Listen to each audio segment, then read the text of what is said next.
શેરડી રોપણીને શુગર સંચાલકો અને ખેડૂતો આમને સામને આવ્યા છે। ખેડૂતો કહી રહ્યા છે ઓક્ટોબરથી શેરડીની રોપણી કરવી જોઈએ અને શુગર ફેક્ટરી સંચાલકો કહી રહ્યા છે કે 1 સપ્ટેમ્બરથી શેરડી રોપણી કરો, જ્યારે 1 ઓક્ટોબરથી શેરડી રોપાણ કરવા ખાંડ ઉદ્યોગ સંઘના એમડીનો શુગર મિલોને પરિપત્ર લખ્યો છે। દક્ષિણ ગુજરાતના ખેડૂતો ધીરે ધીરે શેરડીની રોપણી સપ્ટેમ્બર માસથી શરૂ કરવામાં વધારો નોંધાઈ રહ્યો છે। વર્ષ 2024માં સપ્ટેમ્બરમાં શુગરોની સારી રોપણી થઈ હતી। શેરડી રોપણીને શુગર સંચાલકો અને ખેડૂતો આમને સામને આવ્યા છે। ખેડૂતો કહી રહ્યા છે ઓક્ટોબરથી શેરડી રોપણી કરવી જોઈએ અને શુગર ફેક્ટરી સંચાલકો કહી રહી છે કે 1 સપ્ટેમ્બરથી શેરડી રોપણી કરો, જ્યારે 1 ઓક્ટોબરથી શેરડી રોપાણ કરવા ખાંડ ઉદ્યોગ સંઘના એમડીનો શુગર મિલોને પરિપત્ર લખ્યો છે। શેરડી પર સંશોધન કરનારા નવસારી કૃષિ યુનિવર્સિટીના વૈજ્ઞાનિકોની પણ ભલામણો કે 1 ઓક્ટોબરથી શેરડી રોપણી કરો અને શુગર ફેક્ટરીના સંચાલકો મનમાની કરતા હોવાથી ખેડૂતોમાં આક્રોશ જોવા મળ્યો છે।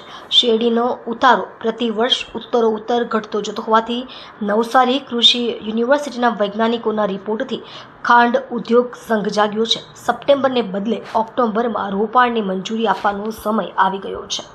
જયેશ દલાલ, ખેડૂત આગેવાન। દક્ષિણ ગુજરાતનો મુખ્ય પાક શેરડી છે અને સહકારી પ્રવૃત્તિના કારખાનાઓને કારણે ખાસ કરીને દક્ષિણ ગુજરાતનો ખેડૂત શેરડીની ખેતીથી મજબૂત થયો છે। પણ જે રીતે છેલ્લા 50 વર્ષથી જે રીતે સતત શેરડીની ખેતી થઈ રહી છે અને પેટર્ન પણ જે રીતે બદલાઈ છે અને ખાસ કરીને છેલ્લા 10 વર્ષથી સપ્ટેમ્બરમાં વાવેતર કરવાની જે રીતની ભલામણો થઈ રહી છે અને ખાસ કરીને જે રીતે શુગર ફેક્ટરીઓ જે સપ્ટેમ્બર વાવેતર આપી રહી છે એના અનુસંધાનમાં ખેડૂતો વહેલી વાવણીને કારણે વહેલી કાપણીની નીતિને કારણે જે રીતની સ્થિતિ બની છે સપ્ટેમ્બરમાં સતત વરસાદ અને ઉગાવો પણ ઓછો અને ખાસ કરીને કૃષિ તજજ્ઞોની પણ જે રીતે ભલામણ આવી રહી છે કે તમારે ઓક્ટોબરમાં જ વાવેતર આપવું જોઈએ, એના અનુસંધાનમાં ગુજરાત રાજ્ય ખાંડ ઉદ્યોગ સંઘે તમામ શુગર ફેક્ટરીને પરિપત્ર કર્યો છે। હવે સમય આવી ગયો છે કે તમારે ઓક્ટોબરનું વાવેતર કરવું જોઈએ। તમે જો 10 વર્ષ અગાઉ જે દર એકરે ઉત્પાદન 35 ટન હતું એ ઘટીને આજે 25 ટન થઈ ગયું છે।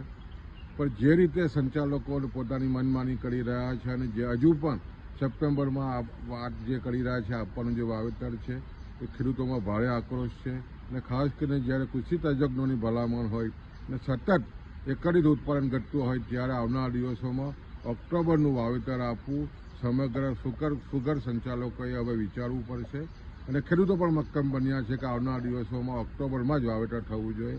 આ અનુસંધાનમાં તમામ શુગર મિલે એકત્રિત થઈને ઓક્ટોબર